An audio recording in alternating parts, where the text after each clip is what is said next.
नमस्कार and welcome to another episode of Finoscope.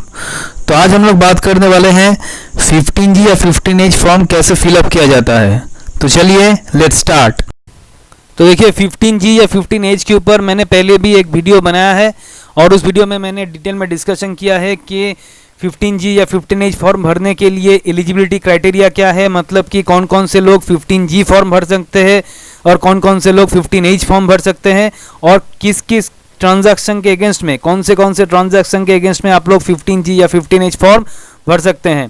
तो मैं ये वीडियो का लिंक डिस्क्रिप्शन में दे दूंगा, ऊपर भी आई बटन में आपको डिस्क्रिप्शन वो लिंक मिल जाएगा। तो आप लोगों से रिक्वेस्ट है कि आप लोग प्लीज़ वो वीडियो एक बार देख लीजिएगा। आज के इस वीडियो में मैं डिस्कशन करूंगा कि 15G या 15H फॉर्म कैसे फिलअप किया जाता है, मतलब कि कौन कौन से कॉलम में क्या क्या डिटेल्स लिखा जाता है। तो आप लोगों से रिक्वेस्ट है कि आप लोग मेरा ये वीडियो पूरा देखें, एंड तक देखें, तो आप लोग इजीली 15G या 15H फॉर्म भर सकेंगे। अपना 15G या 15H फॉर्म खुद से भर पाएंगे, किसी की हेल्प की ज़रूरत नहीं होगा। तो चलिए सबसे पहले देखिए, ये एक 15G फॉर्म है, ऐसा होता है एक 15G फॉर्म, ठीक है।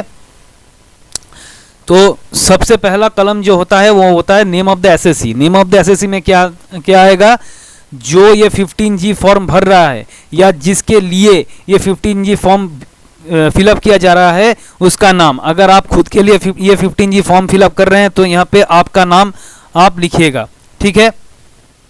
यहाँ पर आ जाएगा आपका नाम, जो 15G फॉर्म भर रहा है उसका नाम, उनका नाम आ जाएगा यहाँ पे। उसके बाद देखिएगा, उसके बाद आता है आपका एसएससी का पैन नंबर, यानी कि जो भर रहा है उसका पैन नंबर।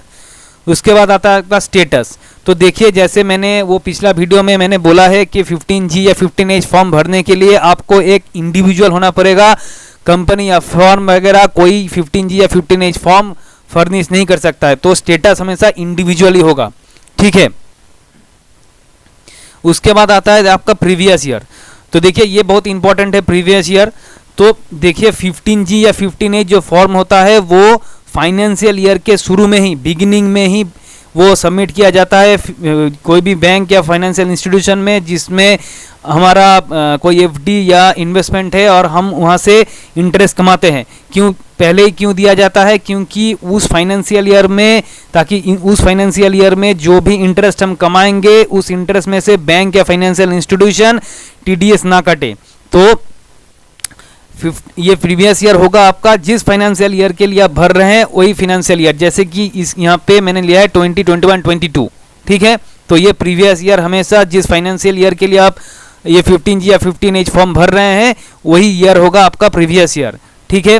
रेसिडेंशियल स्टेटस हमेशा रेसिडेंट होगा, ठीक है ना, रेसिडेंशियल स्टेटस होगा आपका रेसिडेंट। फिर देखिए उसके बाद जो ये दो जो कलम है, ये 6 से लेके 13 तक, ये जो कलम है ये आपका एड्रेस डिटेल्स का है। यहाँ पे आपका एड्रेस डिटेल आपको भरना पड़ेगा, ठीक है, इंक्लूडिंग आपका ईमेल आईडी, जैसे कि आपका फ्लैट का नंबर, उसके बाद प्रीमिसेस का नेम, उसके बाद रोड या स्ट्रीट का नंबर, लोकेलिटी, उसके बाद टाउन डिस्ट्रिक्ट जो भी हो, स्टेट, उसके बाद पिन नंबर, उसके बाद आपका ईमेल आईडी, ठीक है। तो ये जो दो कलम है ये बेसिकली आपका एड्रेस डिटेल्स के लिए है, ठीक है। तो चलिए आगे बढ़ते हैं। उसके बाद देखिए यहाँ पे देना पड़ेगा आपका मोबाइल नंबर, फ़ोन नंबर जो है वो फ़ोन नंबर आपको यहाँ पे लिखना पड़ेगा, ठीक है। मोबाइल नंबर या फ़ोन नंबर जो भी है वो आपको यहाँ पे भरना पड़ेगा। उसके बाद देखिए whether assessed to tax under income tax act 1961, ये कलम बहुत इंपॉर्टेंट है। ये कलम हमेशा नो लिखना, ठीक है ना, यहाँ पे हमेशा आप नो टिक करना। क्यों, मैंने वो पिछला वीडियो में मैंने साफ साफ बताया है कि अगर इसका मतलब क्या है, whether assessed to tax under income tax act, मतलब आपको टैक्स लगता है कि नहीं, आप टैक्स के दायरे में आते हैं कि नहीं, आपके इनकम के ऊपर टैक्स लगता है कि नहीं। अगर आपके इनकम के ऊपर टैक्स लगता है, अगर आपको टैक्स भरना पड़ता है हर साल, तो आप 15G या 15H फॉर्म नहीं सबमिट कीजिएगा, क्योंकि वो सबमिट करना गैर कानूनी होगा, ठीक है। वो वीडियो आप देख लीजिएगा, मैंने वहाँ पे पूरा का पूरा डिस्कस किया है कि क्यों ये गैर कानूनी होता है, उसका रीज़न मैंने बताया वहाँ पे।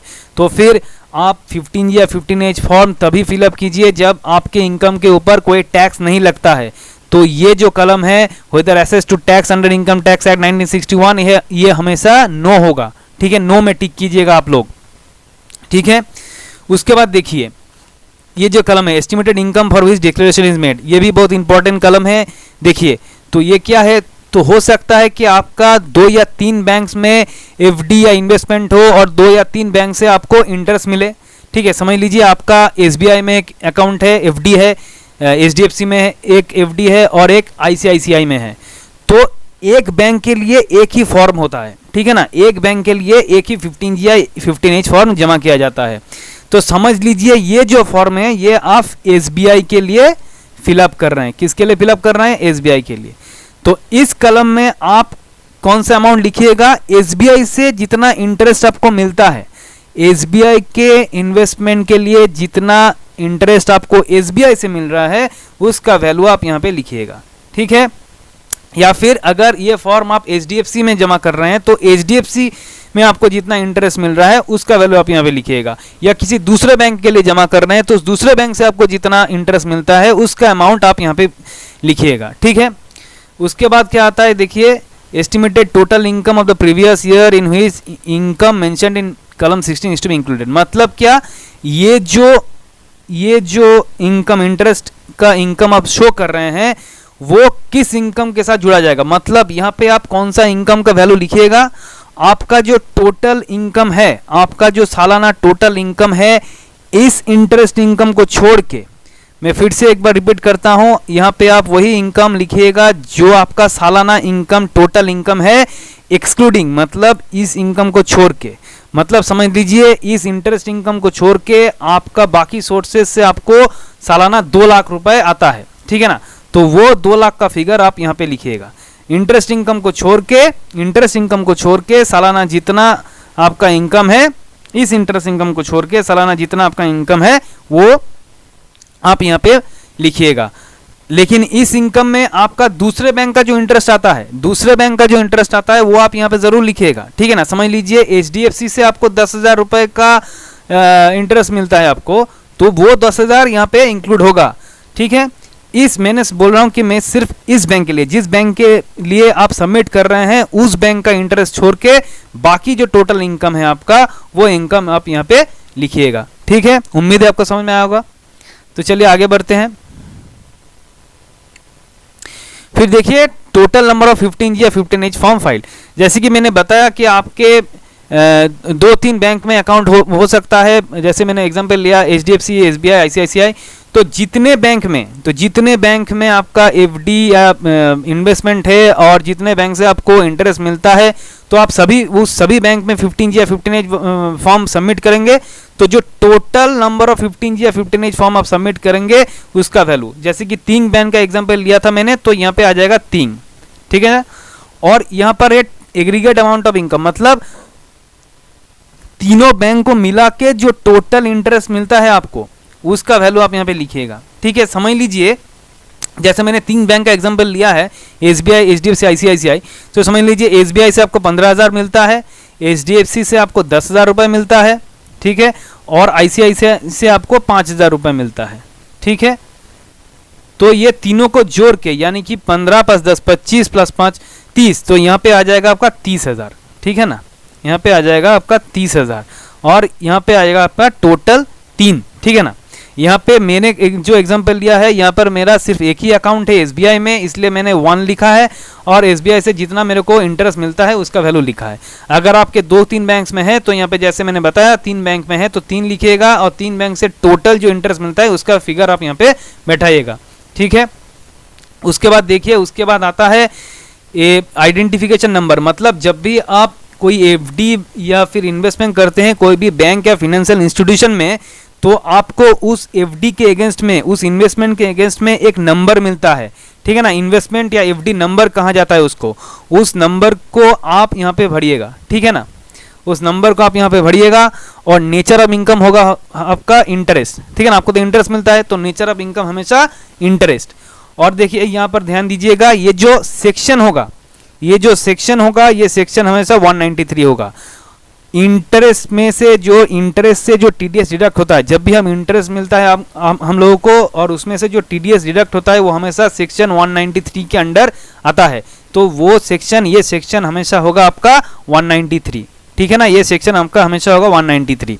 और फिर से ये जो अमाउंट ऑफ इनकम है, ये अमाउंट ऑफ इनकम मतलब इस बैंक के लिए, जैसे यहाँ पर मैंने एग्जांपल लिया एसबीआई का, तो एसबीआई का जितना आप इंटरेस्ट है वो मैंने यहाँ पे भर दिया है। तो आप लोग भी जिस बैंक के लिए आप भर रहे हैं उस बैंक में जितना इंटरेस्ट मिलता है आपको उसका अमाउंट आप यहाँ पे भर दीजिएगा। ठीक है, उम्मीद है आपको समझ में आया होगा।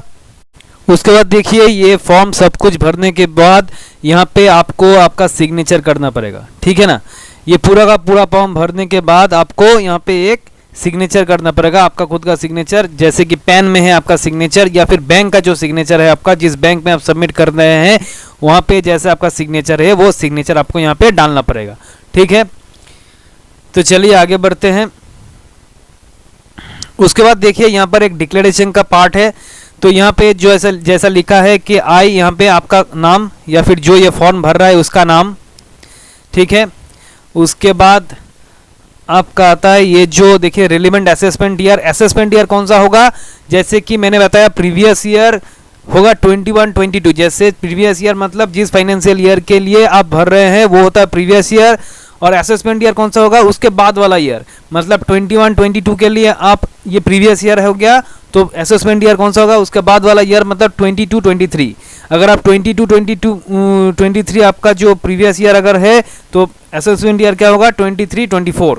ठीक है ना, एक साल के बाद, मतलब जिस साल के लिए आप ये 15G या 15H फॉर्म भर रहे हैं उसके बाद वाला जो साल बाद वाला जो फाइनेंशियल ईयर होगा वो होगा आपका असेसमेंट ईयर। ठीक है, ये होगा आपका असेसमेंट ईयर।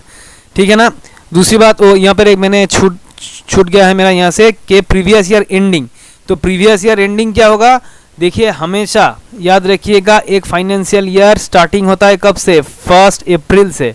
एक फाइनेंशियल ईयर शुरू होता है 1 अप्रैल से, 1 अप्रैल। जैसे कि ये जो 21-22 का फाइनेंशियल ईयर है वो स्टार्टिंग हुआ है 1 अप्रैल 2021 से। ठीक है, और एंड कब होगा 31 मार्च